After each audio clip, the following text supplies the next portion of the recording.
Bakal calon wali kota dan wakil wali kota Bandar Lampung dari jalur independen, Firmansyah Y. Alfian dan Bustomi Rosadi mendatangi kantor Badan Pengawas Pemilihan Umum Kota setempat, Kamis 16 Juli 2020. Kedatangan mereka untuk melaporkan panitia pemungutan suara yang diduga tidak melakukan verifikasi faktual dukungan bakal calon independen. Banyak laporan dari pendukung mereka yang hingga saat ini tidak pernah didatangi tim verifikator. Tim Firmansyah Bustomi pun sempat meminta surat pernyataan tidak mendukung atau BA5 KWK dari penyelenggara pilkada. Namun sampai saat ini mereka belum mendapatkannya.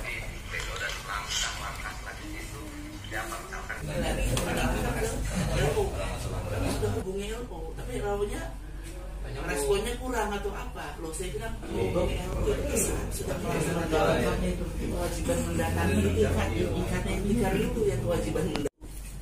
Mana yang alamat sampai pleno KPU kota dilaksanakan, maka bisa dibilang jalan independen akan tertutup, gitu.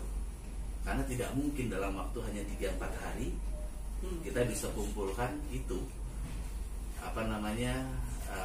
dengan pun juga informasi yang sangat terbatas sampai kepada kami. Karena kami ingin cross check juga. Benar nggak nih yang bersangkutan ini betul-betul tanda tangan? Kita akan buat sampel juga. Karena terus terang kami pun juga mendapatkan laporan bahwa ada pendukung-pendukung kami yang menandatangani BA5 itu karena pun juga ada intervensi. Tekanan, dipanggil lurah lah segala macam gitu loh. Diancam kalau misalnya kamu nanti ini. Dan kita bisa hadirkan orang itu. Billingnya dicabut, kemudian BLT-nya dicabut, akhirnya juga angkat tangan. Dan ada yang menurut pandangan saya juga nggak masuk akal. Bayangkan, saya punya beberapa daerah yang Tanjung Raya saya ingat betul, 252 pendukung saya, masa NMS cuma 1 gitu, 251-nya TMS semua. Itu kan dahsyat gitu loh istilahnya. Memang perlu kami sampaikan dari jajaran kita tidak bisa secara maksimal disamakan kegiatan kita di masyarakat. Tapi kemarin memang kita instruksikan kepada jajaran Panwas Kecamatan agar mengerahkan staf saya juga untuk mengawasi. Tapi kan jadwalnya kan kadang-kadang ya ada yang tidak ini juga. Misalkan saya selaku ketua tim pemenangan yang membawa calon wali kota kami dan calon wakil wali kota kami serta tim hukum kami dan teman-teman dari untuk konsultan kami. Hari ini kami ingin sampaikan bahwa kami ingin memberikan pendidikan politik. Nah, mulai ingin sampaikan ke awal ini. Ya baik, terima kasih. Assalamualaikum warahmatullahi wabarakatuh. Ya, seperti yang disampaikan oleh Amir kami di ketua tim kami bahwa kita ingin pemilu di Bandar Lampung ini berjalan dengan adil, demokratis, sesuai dengan prinsip pelaksanaan pemilu.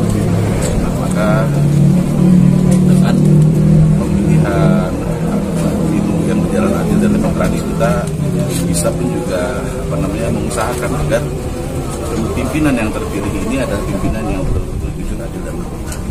Kami melihat bahwasanya kami hadir di sini sebagai bagian daripada pembelajaran, sebagai bagian daripada pun juga perbaikan, maka kami harus pun juga bagian kontribusi kami untuk menyampaikan bahwa ada pelaksanaan pada saat verifikasi faktual yang menurut pendapat kami tidak akuntabel.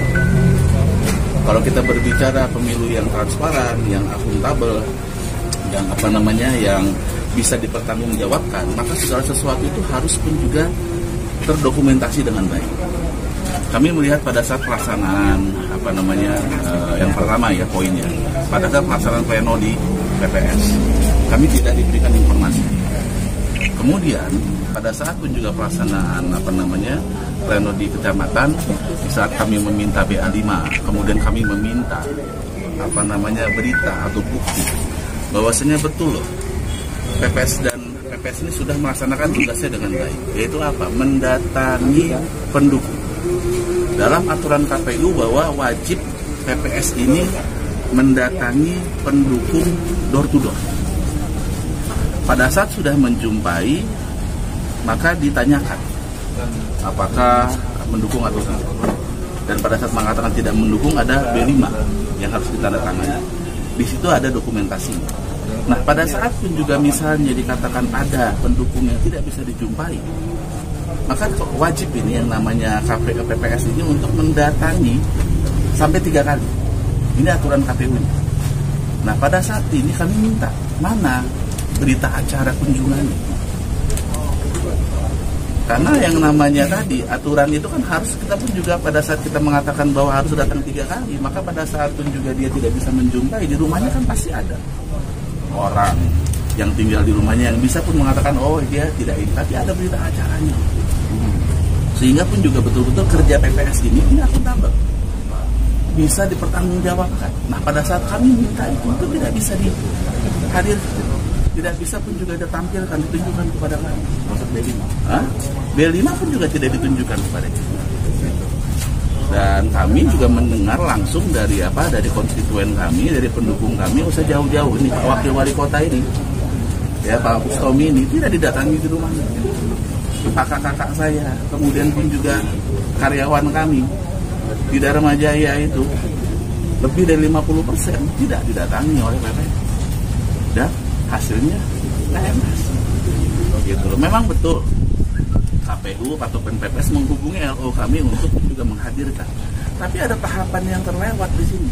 Jadi jangan pun juga artinya kewajiban PPS ini dibebankan kepada LO kami. Harusnya mereka yang mendatangi, jangan kami yang mendatangkan pendukung kami gitu. Bagaimana itu yang kami sampaikan bahwa ini ada kesalahan administrasi yang menurut kami merugikan dari pasangan independen. Sehingga terbukti bahwa ada puluhan ribu yang tidak bisa dijumpai, yang tidak bisa pun juga ditemukan. Nah, kami ini artinya ada dokumentasi yang mengatakan bahwa betul memang mereka gagal menjumpai dan gagal menemukan. Jangan hanya katanya saja. Gitu.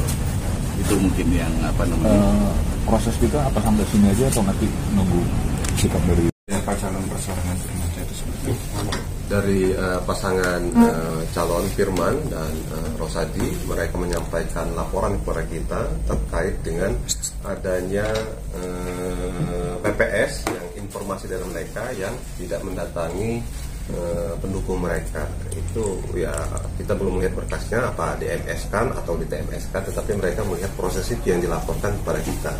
Ya, itu yang akan kita bahas nanti di pleno, dan langkah-langkah selanjutnya itu seperti apa. Misalkan kita akan mengumpulkan data kita terlebih dahulu juga, ya, melihat data dari mereka yang mereka laporkan, sehingga kita bisa memprosesnya apakah ini bisa kita tindak itu tidak nanti setelah kita plenokan dan melihat data yang dilaporkan tadi seperti apa, ya. Ketua, kan klarifikasi dengan PPS nggak Ketua? Iya, Pak Yahnu ya. Kita akan klarifikasi dengan jajaran yang dilaporkan, bukan ya kita nggak melihat PPS atau KPU, tapi yang dilaporkan itu yang akan kita klarifikasi nanti setelah kita registrasi nanti, ya. Tidak sulit ditemui atau tidak ketemu oleh PPS, emang MS atau di TMS kan? Ya, setelah tim verifikator mendatangi masyarakat yang ada di dalam dukungan, ya, misalkan tidak ketemu, mereka nanti mendatangi kembali, ya. Apabila masih juga tidak bertemu dengan yang bersangkutan, maka pihak tim verifikator menghubungi LO dan meminta LO untuk mengumpulkan atau ya nanti bisa video call dengan yang pendukung ataupun tidak pendukung tadi, ya, yang ada di dalam dukungan tadi, bisa video call membuktikan memang sudah diverifikasi, sudah datang untuk memverifikasi tadi secara faktual. Itu ya. Berapa kali gitu Pak? Aturannya 2 kali salah, ya. Ketiga kalinya ini tidak salah. Nanti saya baca SE-nya, ya. Tapi memang ya setelah tidak bisa ditemui itu ya memang harus didatangi.